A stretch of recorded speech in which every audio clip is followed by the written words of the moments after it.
রাতের জোনাকি কুণাল আর্চেক রেডিও স্টেশনে সৈকনিক ভালোবাসা। এখানে গল্প নয়, এখানে মনের কথাগুলো শোনানো হয়। আজ তোমরা শুনবে আসক্ত, পঞ্চম এবং অন্তিম পর্ব।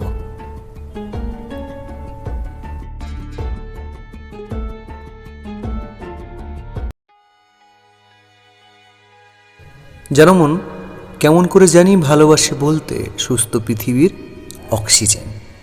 মুখ ফিরিয়ে যেই চলে গেলে অসুস্থ পৃথিবী ঘ্রাণ। সাপ্লাই নেই অক্সিজেন, বাতাস লাগে দূষণ এখন।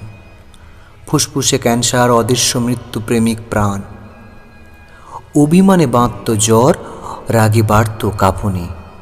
চলে যাওয়ার আগে বুঝতে সব জীবন মানে আমার তুমি। থাকতে যদি অভিমান ভুলে রাগ কমিয়ে এ বুকের দাবিতে, যেন বেঁচে যেত একটু প্রাণ তোমার বুকের তালা চাবিতে। আচ্ছা নীলা, তুমি তো জানতে তোমার অভাবে আমার মৃত্যু হবে।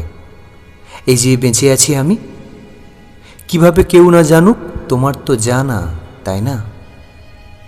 দের দাবি নিয়ে বলতেই পারি বেঁচে আছি। মনের খবর কেবল তোমারই খোঁজ। মন মরেছে যবে আমার, কি আসে যায় দেহের করুণা।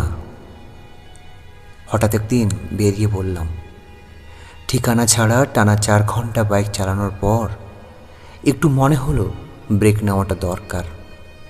তাই একটা দোকান দেখে দাঁড়ালাম। তবে দোকানে গিয়ে দেখি দোকানটা বন্ধ। ঘড়ির দিকে তাকিয়ে দেখি বিকেল 4:20। হঠাৎ করে যেন রাত নেমে এলো। দীর্ঘদিন বাড়িতে কান্নাকাটি করে চাওয়ার পর আমার বন্ধুকে নতুন সাইকেল কিনে দিয়েছিল তার বাবা। বন্ধু সাইকেল নিয়ে এসেছিল স্কুলে, নতুন সাইকেল। আমার খায়েশ জমেছিল এই সাইকেল একদিন চালিয়ে দেখার। বন্ধু আমাকে তার শখের সাইকেলটা একদিনের জন্য চালাতে দিয়েছিল বিশ্বাস করে। পরের দিন বন্ধু সাইকেল নিতে এসে কেঁদে ফেলল প্রায়। আমি মাথা নিচু করে দাঁড়িয়ে রইলাম বন্ধুর সামনে। সাইকেলের ঘাড় ভেঙে একদিকে ঝুলে রইল। বড় গাছের সাথে জোরসোর ধাক্কা লেগেছে, তার ফলে বাঁকা হয়ে গেছে সামনের চাকা। বৃদ্ধ মানুষের শেকড় ছেড়ে দেওয়া ভাঙাচোরা দাঁতের মতন সাইকেলের চাকার শলাগুলো মূল জায়গা থেকে বেরিয়ে অসহায়ের মতন উঁকি দিয়ে লক করে ঝুলছিল। চূড়ান্ত রাগ হওয়ার কথা সে সময় আমার বন্ধুর। রাগের বশে বন্ধু আমার দুগাল লাল করে দেওয়ার কথা। এক চিমটি রাগ করেনি ওই চূড়ান্ত রাগের মুহূর্তে আমার বন্ধু। আমার কাঁধে হাত রেখে অসহায় ভঙ্গিতে বলল, আরে সমস্যা নাই, গ্যারেজে নিয়ে এলেই ঠিক হয়ে যাবে। তুই মন খারাপ করিস না তো, তুই তো আর ইচ্ছে করে করিসনি, তাই না? ব্যবহারে ভালোবাসা বোঝা যায়। আমার বন্ধুর ওই দিনের ব্যবহারে আমি জেনেছিলাম আমার বন্ধু আমাকে ভালোবাসে। পরীক্ষায় ফেল করার পর ভয়ে ভয়ে বাড়িতে ফিরে এসে আমি যখন দরজা বন্ধ করে থম মেরে বসে রইলাম রুমের ভেতর, আমার পরীক্ষার ফলাফল নিয়ে সবচেয়ে বেশি উচ্ছ্বাসে থাকা আমার বাবা নিজের সমস্ত রাগ সামলে নিয়ে ওই বন্ধ দরজার ওপাশে দাঁড়িয়ে আমার ডাকলেন পরম মমতার সুরে ভাত খেতে খেতে। আমি ভয়ে ভয়ে ভাত খেতে বসলাম।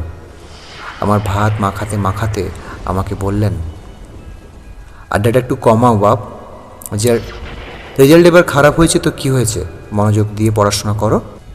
ভালোবাসা বোঝা যায় ভরসা করার মাঝে। আমি ওই দিন আমার বাবার ওই কয়েকটা কথার মাঝে খুঁজে পেয়েছিলাম অকৃত্রিম ভরসা। আমি সেদিন জেনেছি আমার আগে বাবা শাসনের আড়ালে আমাকে ভালোবাসেন, অনেক ভালোবাসেন। হয়তো সেটা তিনি প্রকাশ করেন না, তবে প্রচুর ভালোবাসেন।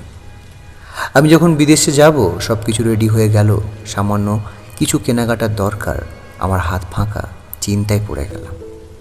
আমার সাথে যে ছেলেটা কাজ করত আমার হকার হিসাবে, সে ছেলেটা তার 8 জোড়া শখের কবুর বিক্রি করে আমার হাতে তুলে দিয়েছিল 9,000 টাকা। আমার চোখ ঝাপসা হয়ে গেল তার কাণ্ড দেখে।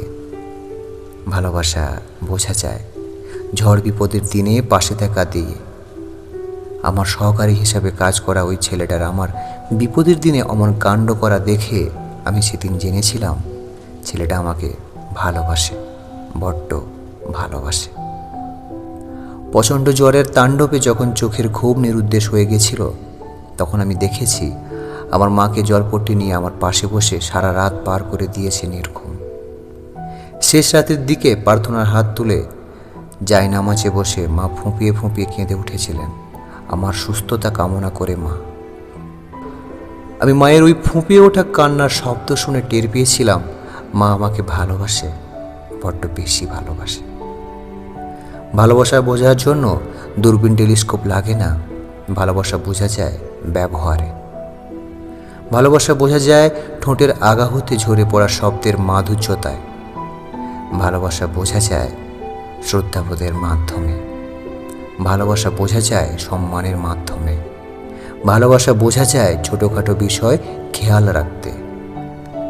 ভালোবাসা বোঝা যায় খারাপ সময় আসলে যুদ্ধে যেতে না পারলেও পাশে থেকে সাহস দেখাতে।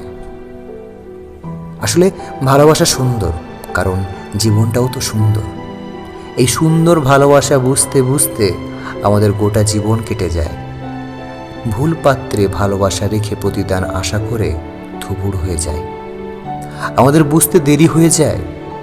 হঠাৎ কোনো এক জোছনা গলা রাতে পাশ বালিশে মাথা রেখে জীবনের হিসাব মিলাতে গিয়ে দেখি যাদের জন্য আমরা জীবনের সবচেয়ে গুরুত্বপূর্ণ সময়গুলো ব্যয় করেছি, তারা কেউই আমাদেরকে এক চিমটিও ভালোবাসেননি, সাথে থাকেননি, সময় দেননি। আমরা শুধু পাগলের মতন আসক্ত হয়েছি সেই মানুষদের প্রতি, তাদের একটু স্পর্শ পাওয়ার জন্য, তাদের সাথে একটু সময় কাটানোর জন্য, একটু ভালোবাসার জন্য।